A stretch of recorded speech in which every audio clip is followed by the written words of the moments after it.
Маленькая Осетия не раз становилась родиной великих людей, воинов, мыслителей и творцов.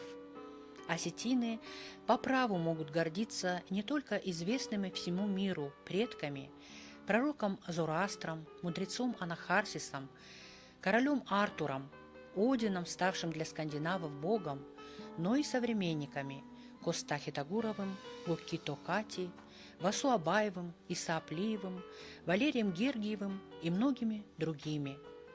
К числу славных сынов осетинского народа можно отнести человека, хоть и не столь хорошо известного сегодня, но внесшего очень весомый вклад в экономику всего российского государства начала XX века Бейбулата Дулатмурзаевича Датиева. Он был действительным статским советником царя Николая II, инженером путей сообщения, впервые сумевшим совершить гигантский прорыв от убыточной системы железных дорог России того времени к доходным. Сделал он это благодаря проделанному им колоссальному труду и энциклопедическим знаниям.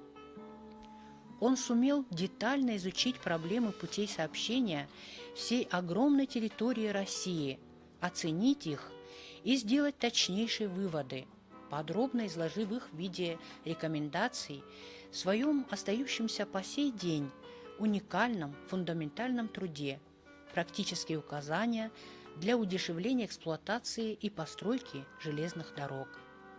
Это была едва ли не самая первая книга, написанная на техническую тему автором из российской глубинки. И это в то время, как долгие годы над проблемой железных дорог ломали головы лучшие представители инженерной мысли российского государства.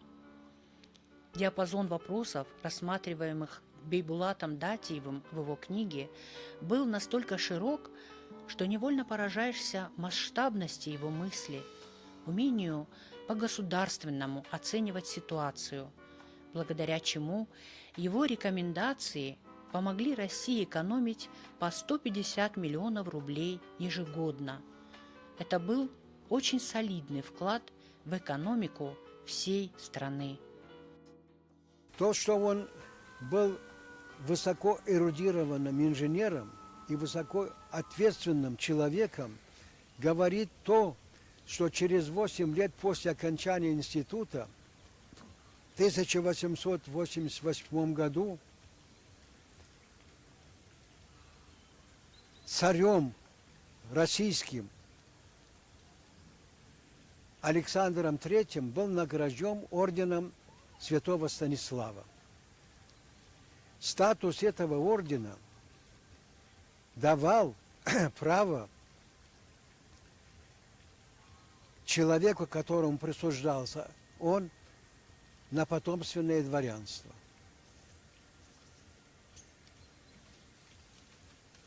Работая на этой дороге Либава-Роменской, он прошел все инженерные должности, став ее начальником.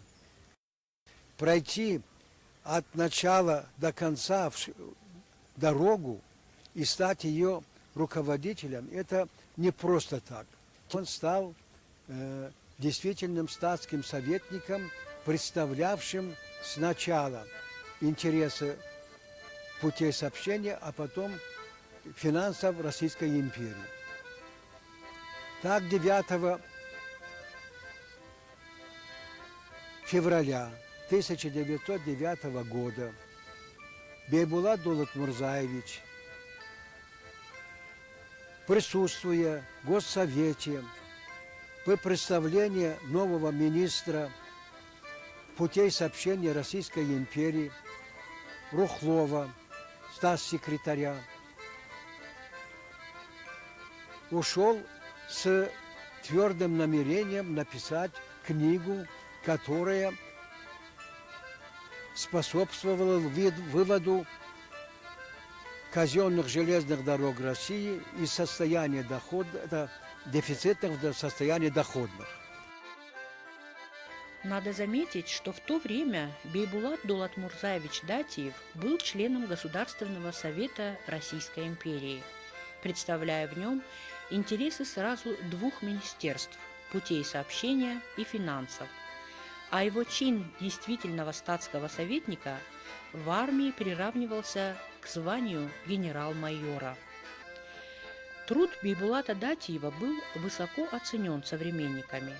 Как и свойственно всем гениальным людям, в своей небольшой по объему книге он сумел в емкой форме глубоко и скрупулезно проанализировать и в то же время просто и доходчиво донести до читателя все неразрешимые до тех пор проблемы железных дорог.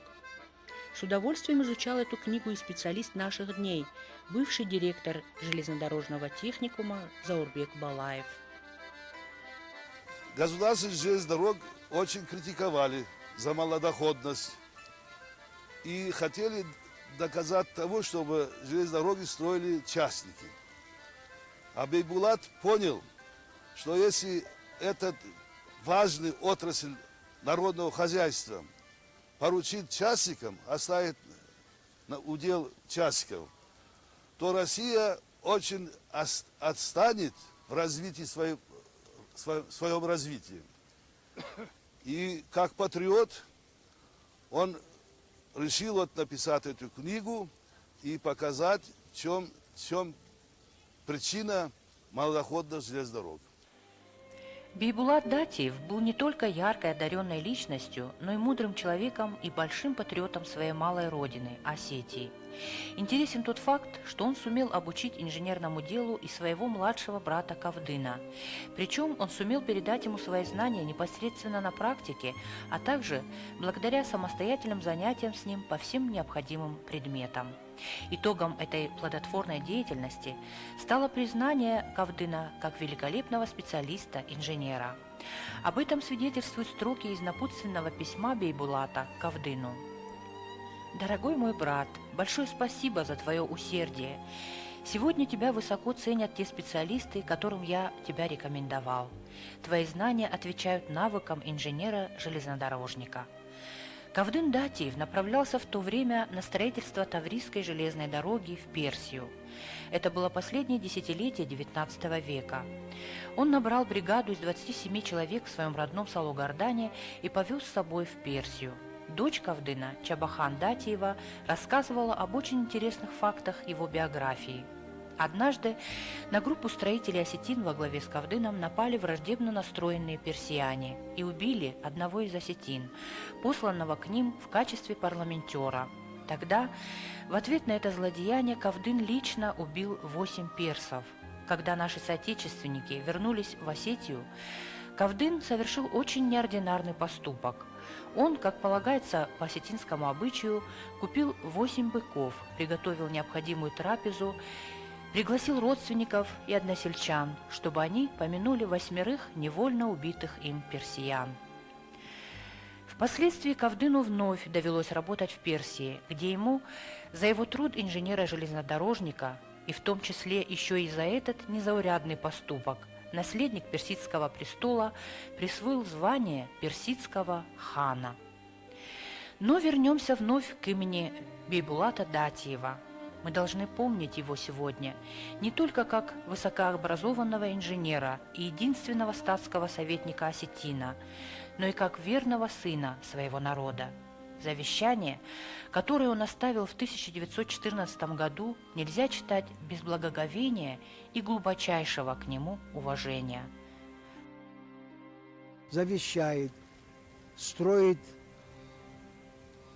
школы, храмы и общежития в городе Владикавказе, в селении Салугардан и обязательно в селении Верхний Корсак. Он завещает, чтобы